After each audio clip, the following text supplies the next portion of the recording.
یہاں اتنے خاکے بن گئے اور تم کہتے ہو تہذیبوں کے ٹکراؤ. حضور تو آئے ہی تہذیبوں کے ٹکراؤ کے لیے ہیں.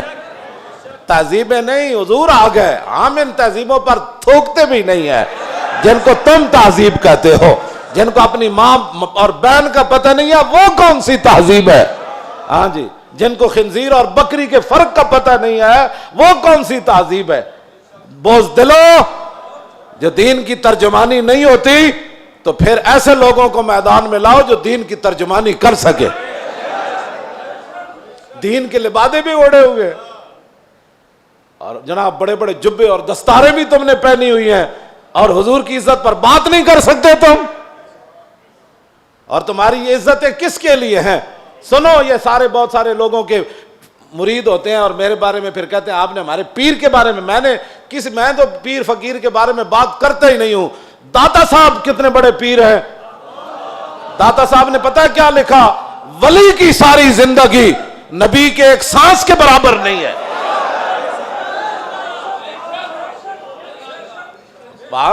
صرف نبی کے بعد امام الانبیاء کے تو خلق سے اولیاء. یہ داتا صاحب کشف المحجوب وچ لکھی گل ہن گل کرو تسی. جدوں حضور دی عزت دی گل آوے تے پھر کھڑا کوئی نہ ہوئے پھر وہ پیر ہے. تے پھر اپنی جاناں بچائے تے اپنے جناب ادارے بچائے تے اپنے خانقاہاں بچائے. رسول اللہ کی تو سانس کی بھی کروڑوں حصے کرو نا پھر بھی اس کی ساری زندگی اس کے برابر نہیں ہو سکتی. کروڑویں حصے کے بھی. یہ تو داتا صاحب نے صرف انبیاء کی بات لکھی ہے. رہ گئی حضور کی بات تو خلق سے اولیاء اور فاق النبیین فی خلق وفی خلق ولم یدانوا فی علم ولا کرم وکلہم من رسول اللہ ملتمس غرفا من البحر اور رشفا من الدیم وواقفون لدے عند حد من نقطۃ العلم او من شکلۃ الحکم. ایدہ تو میں ترجمہ نہیں کر سکتا انبیاء دی عظمت دی وجہ سے. امام بوصیری گل کتھے جا کے کی تھی کہ حضور دی شان کتھے جا کے ہے. اور میں سارے انبیاء اور رسل حضور سے یہ عرض کرتے رہے کہ حضور اپنے کرم کا ایک چھینٹا ہمیں بھی عطا فرما. وَكُلُّهُم مِّن رَّسُولِ اللَّهِ مُلْتَمِسٌ غَرْفًا مِّنَ الْبَحْرِ اور رَشْفًا مِّنَ الدِّيَمِ. یا اپنے سمندر سے ہمیں ایک چلو عطا فرما دو. اے لفظ اے شیر ہوندا نا دائیں بائیں تے حضور نے تو سنیا سی بوسیری نو چادر دیتی. جے دے وچ کوئی گل ہوندی تے حضور نے فرمانا سی بوسیری اے شیر کٹ دے. تمہیں مقام رسول کا پتہ ہی نہیں ہے. باتیں لوگوں کو اگر مگر کی کرتے ہو. اگر مگر سے ناموس رسالت پر پیرا تھوڑا ہونا ہے. اگر مگر سے پیرا نہیں ہونا. پیرا رسول اللہ کی عزت کا ایسے ہی ہونا ہے جیسے صدیق اکبر نے پیرا دیا, جیسے فاروق اعظم نے پیرا دیا. باقی رہ گیا حضور کا جلال, تو وہ میں آپ کو پڑھ کے سنا دیتا ہوں کہ حضور کا جلال کیا تھا. مولا علی راوی ہیں اس کے.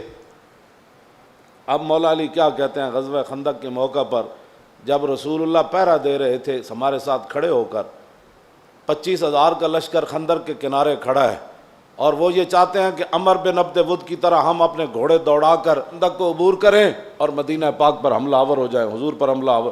حضور خود پھر تلوار پکڑ کے کھڑے ہو گئے.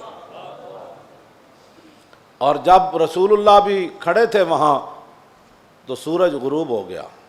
حضور کی ظہر کی نماز بھی قضا ہو گئی. جب عصر کی نماز قضا ہو گئی تو محبوب, یہ بھی حضور کی رحمت للعالمین بھی ہے, یہ بھی خلق عظیم ہے. تم نے کون سا خلق عظیم کی مثالیں دیتے ہو؟ مائی کوڑا پھینکتی تھی اور تم یہ باتیں لوگوں کو سکھاتے ہو فلاں کو معاف کر دیا. وہ حضور کا اپنا حق تھا, معاف کیا. امتی کو حق نہیں بنتا کہ وہ حضور کی طرف سے خود منصف بن کے لوگوں کو معاف کرتا رہے. یہ قیامت کو فیصلے ہوں گے کہ رسول اللہ نے کس کو معاف کیا اور کس کو معاف نہیں فرمایا. ہم کون ہوتے ہیں حضور کے حق معاف کرنے والے؟ اب جب سورج غروب ہو گیا تو ذرا سنیں حضور کا دعائے جلال کیا تھی. یہ میں اس لیے سامنے پڑھ رہا ہوں تاکہ لوگوں کو پتہ چلے کہ بھائی جو ہم باتیں کرتے ہیں نا وہ غیرت والی باتیں لوگوں کو ہضم کیوں نہیں ہوتی. وہ چاہتے ہیں کہ فرانس حضور کے خاکے بھی بنائے اور ہم مذمت کر کے فارغ ہو جائیں, اور ان کے اندر اتنی غیرت ہو کہ ان کے صدر کے خلاف بات ہو تو وہ اپنا سفیر واپس بلا لیں. عالم تسا کی حضور دا کلمہ پڑھیا او 55 ملک ہو یا 56 ملک ہو، ایدا ایک جواب دیو تسا رسول اللہ دا کی کلمہ پڑھیا؟ صرف انہیں اتنی گل کی تھی یہ صدر دا دماغ خراب ہے، یہ صدر دا دماغ خراب ہے۔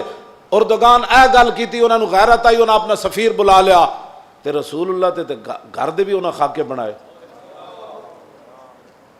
تساں کی غیرت کی تھی؟ اور جڑے غیرت دا سی سبق دین دیا تسی فرانس دے خلاف ساڑھے مسیطہ تے حملے کرنے ہو، علماء دے تسی جلوس بند کیتے، نہیں جی اجازت نہیں ہے، حالات نہیں ٹھیک۔ اور کیڑے حالات اسی بنائے؟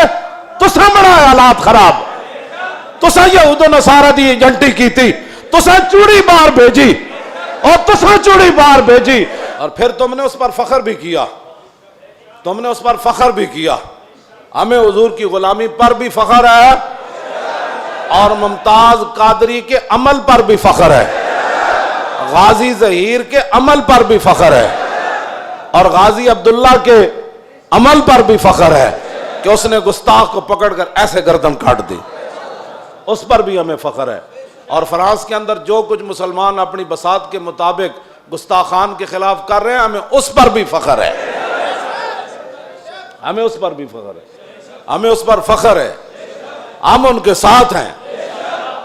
تم گستاخ کو چھوڑ کر کہتے ایک چھوٹے سے گروہ تھا اور ہم نے اس کو اندر کر دیا اور چوڑی کو چھوڑ دیا، تم نے اس پر فخر ہے اور اس فخر پر قائم رہنا، دنیا میں بھی قائم رہنا ہے تم نے اور قبر میں بھی قائم رہنا ہے، کل حشر میں بھی تم نے اس پر قائم رہنا ہے۔